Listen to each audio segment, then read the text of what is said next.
After a stellar campaign last season that fell at the final hurdle, a taxing summer of European football and a few minor injuries that have curbed momentum this season, Declan Rice has understandably been feeling the hangover effects of all this football. But now fully fit again, Rice feels once more like the driving force behind this Arsenal team, a side who in the adverse and tiresome context of the Wolves away win, the unfortunate and gut-punching draw against Aston Villa, amongst other games, have been leaning on him, in my opinion, for impetus.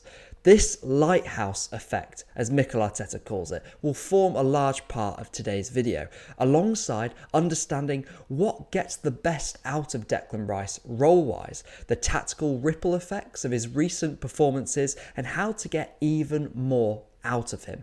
Welcome back to the Harvey Gratian YouTube channel. I'm so glad you found us or are joining us once again, and this is a Declan Rice special, so let's dive in. In the past, I know I've called for Declan Rice to once again be moved lower back down the pitch, and although I'm happy to revise this earlier belief in that he will settle period in the six long term, this idea is in relation to this influence across the team that I want him to have, giving him a freedom to think in every direction across the pitch. In short, I believe Declan Rice is the best defensive midfielder on the planet in terms of protection, coverage, duels, aerials, and overall presence. He's also probably in the top 5 midfielders for ball carrying, a two-way threat in transitions, both going forward and back, that makes him likely the best in the world in this department too. He's also in the highest echelons for ball striking. We're talking about switches, shots from range, set pieces, and then you also have his less football-y traits. His hunger, his work ethic, the intelligence, the curiosity he has for understanding the game. In other words, with all of this, where is Rice going to be most impactful? Rice can be effective almost anywhere on the pitch, but where is he best allowed to do all of this to the maximum? That's the key question. For me, this leaves him in a role whereby he can start low and end high at his leisure. A flexible double pivot could do this, whereby he's given that box-to-box range and freedom. The Zubimendi saga bubbling away gives fresh air to this. Remember the way Jorginho and Rice were used as a pair over New Year last season, giving Rice his pass-dominant, city, static, build-up partner is an obvious compliment to him.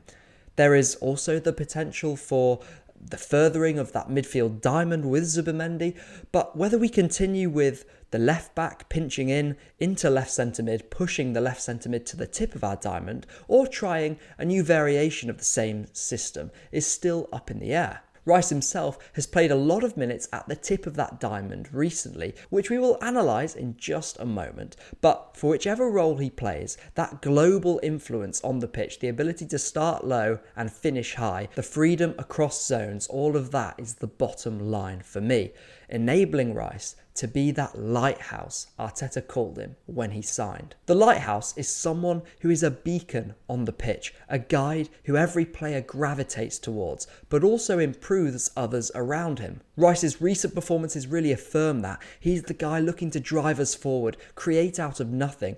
You're all clever enough, I know, and you will ignore any social media narratives dismissing his range on the ball. But now that we've passed that acclimatizing period where Rice was just signed, let's talk about now he becomes the real platform for this team's future success. If the goal is to pair Rice with another centre mid, then as we've seen this season, whether he's playing a more typical left centre mid role or that left centre mid come tip of the diamond, the presence in the left back is critical for him. Last video we spoke about the domino effect, didn't we, of Timber being forced to left back and through no fault of his own wanting those inside spaces, keeping Rice out of being that fluid, multi-zonal left centre mid Mikel envisions for him in that role. Now, Arteta is not free from blame for these early season stringencies, but as we've seen with Calafiori and now with Lewis-Skelly as he's grown into the side, having that strong-sided thrust, unpredictability and dynamism has been equally important for Rice, who has been growing in fitness levels too. And I think that return to those peak physical levels for Declan Rice has underpinned a lot of this return to top level form. Going back to the Leicester game in September now, looking back it almost teased us unfairly with this, with Rice not only boasting his highest touch game of the season, 40 touches higher than average, a number that has dropped this season understandably considering the shift in minutes upfield, and although he was moved to the number 6 in the game, this was only for the last 10 minutes.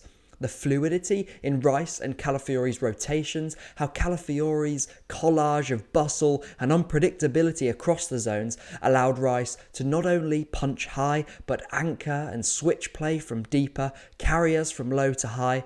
But that was in September.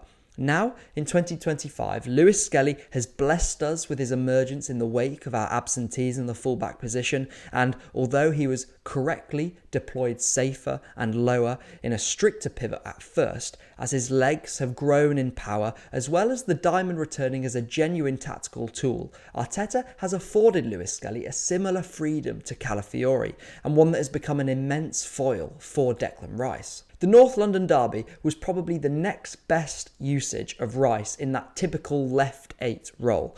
This was us 2 minutes into the derby, a 4-3-3 that transitions into the final third setup with Rice bursting high as we recirculate, Timber counterbalances, Miles now drifts into the high pocket, Ødegaard overloads and flicks him in, and it's Rice springing off him now.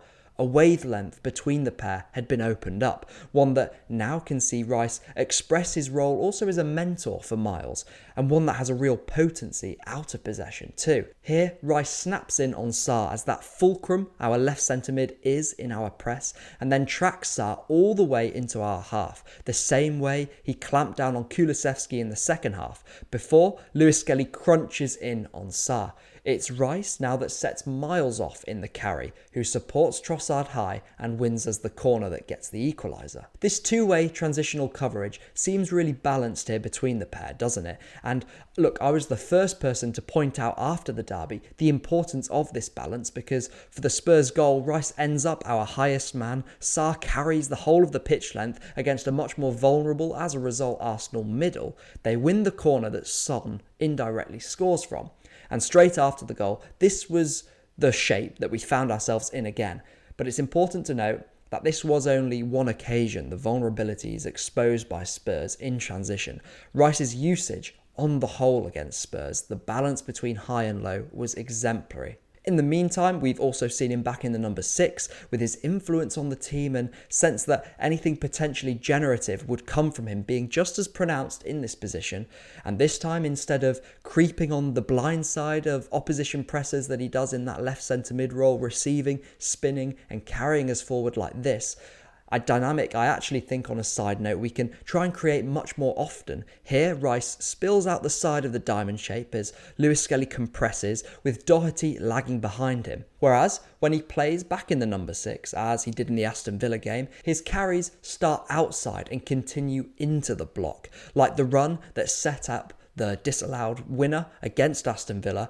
From the 6, he can also access the right-hand side too, something we're going to get on to discussing much more when we look at the Wolves game and his performance in that. But I hear you asking, what about the diamond? A role that surely pushes Declan Rice away from that sweet spot of being able to impact every zone of the pitch, and probably too much into that second strikery, box crashy, high-up terrain. And yet, the other cohort of you will be pointing to the performances he has had in this role against Wolves, against Zagreb, the cameo he had against Crystal Palace, for example. In short, the diamond that we currently run, with the left back tucking into the left centre mid, has Rice pushed higher to the tip of the diamond, higher than what is optimal for him. And I will forever maintain that, but with the relationships on pitch that we've started to talk about, his return to peak health, which again is the ebb and flow of all the good work that he's doing, there is a real opportunity still for him to affect the game globally from the tip of the diamond. A position that, yes, he starts on paper, but functionally, as this action map against Crystal Palace shows, it's not actually where he affects the game. Against Wolves, this was the template, but it's key to emphasise Rice's involvement in deep play next to Thomas Partey in the pivot, and here, as Lewis-Skelly receives at left back, he dribbles in field, and once again you have Rice moving off him dynamically. Or here, with Rice low and Saliba punching it through to Nwaneri, who in the right centre mid role, it's key to note with these recent changes and allowing Rice to come lower, even from the tip of the diamond, that right centre mid role has become offset higher with either Rice penduluming deeper or lots of those deep touches going to Lewis-Skelly, for example. But here, Nwaneri, with that higher starting point, shifts it inside, attracts Andre, and Rice is moving from low to high. And look how seamless the transition looks as a result. Trossard doesn't even have to take a touch before setting up Havertz. Everyone moves as one. There's no faltering flow. And I think the responsibility we are seeing with Rice now and the demand that he has is crucial in whichever role he plays for us, because here we form our typical high possession shape with Rice this time outside the block and looking to unlock or to clip, or as he does here, drive at a retreating back line, and he's actually really good in these situations. He's aware of creating the angles to open up a lane to Miles out wide, who's holding the width. He's not camping out in the box here. He has that influence across the pitch and outside of blocks, actually, I think is something Rice needs to be able to hammer home now, his influence for us. Against Wolves, we were obviously reduced to 10 men, and normally these positions Rice is picking up the ball here. We would see Ødegaard picking up the ball in, but with that type of ability Rice has to game break from these zones, to give us something different in our final third play, I would love to see Rice cheat right more, something the 6 allows for, but also something we have seen increasingly recently. For this to work with Ødegaard though, he would have to promote high, with Timber shifting back into the back 3 and Calafiori replacing Rice higher on the left hand side. There was also this moment against Wolves, wasn't there? Rice making a run a centre forward would be proud of. And these types of spaces, running, darting from left to right, arriving in the box, we can really get a few goals out of Rice here. I really believe that. Remember his goal at the end of last season against Bournemouth in the 3-0 win. He's not even on the screen, but he bulldozes his way into the box. Despite being deep, he's the man to support us in transition, and he smashes it across goal. And there was a hint of this being a situation we create more for Rice in the Champions League against Zagreb, with our midfield diamond allowing us to overload the spaces between the lines, with Kai coming short, Ødegaard receiving, and Rice darting. To finish, I want to emphasise how, even though I and you will have our ideal places and positions where we see Rice excelling the most and long term, Mikel will know that, strangely for a team just looking to take one more step to those big major honours, there are still so many possible permutations and different compositions that our midfield could take with Rice going forward. And to sum up, let's stick with the successful ones only.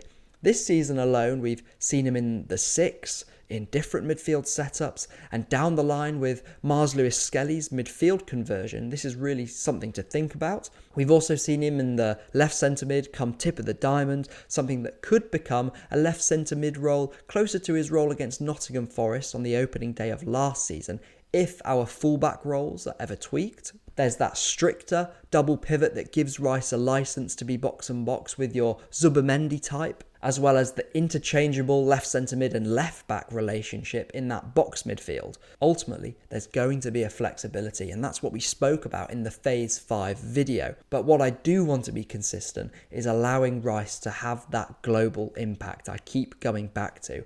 Preferably where he can start low and join high, because if you ever needed reminding, guys, this is a lighthouse of a player with qualities that makes him one of the world's best. Not just midfielders, but players. And I want him to take all the responsibility of that and demand that from him as he continues to learn, continues to develop. Thank you, though, so much for watching, for tuning into the video. I hope you've learned something. I hope you've enjoyed. I'll catch you in the next one. See you later.